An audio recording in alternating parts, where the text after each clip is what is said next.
Papa mummy के लिए best gift कारवा मिनी।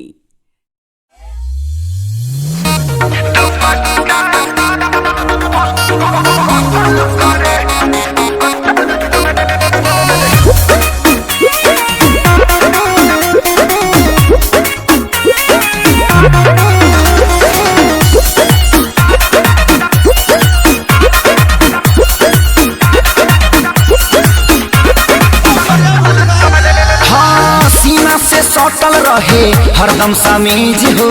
ओढ़नी तोहार भइल बा बदतमीज हो सुन न हो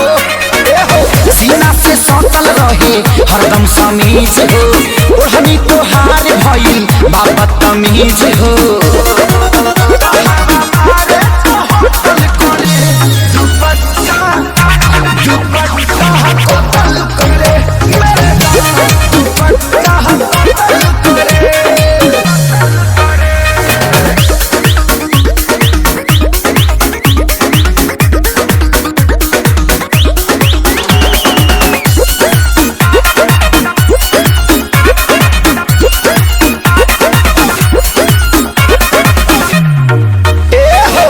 चेहरा पर से किसी देखा के एक्सप्रेशन लागे बिगाड़ देबू नौका जनरेशन का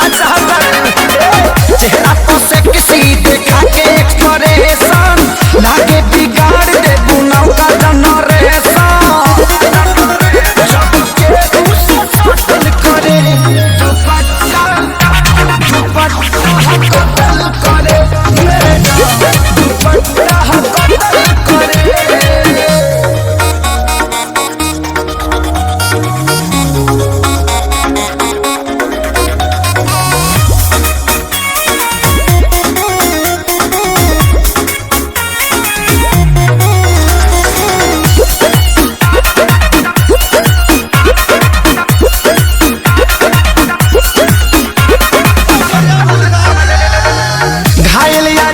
करे समदे हाथी देखी विवेक अपन पीटल छाती आइल बात मोइबुका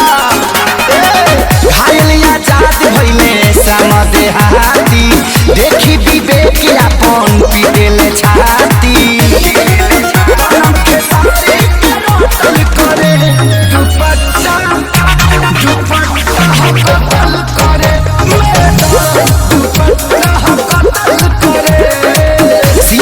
सटल रहे हरदम समीज हो ओढ़नी तोहार भइल बा बदतमीज हो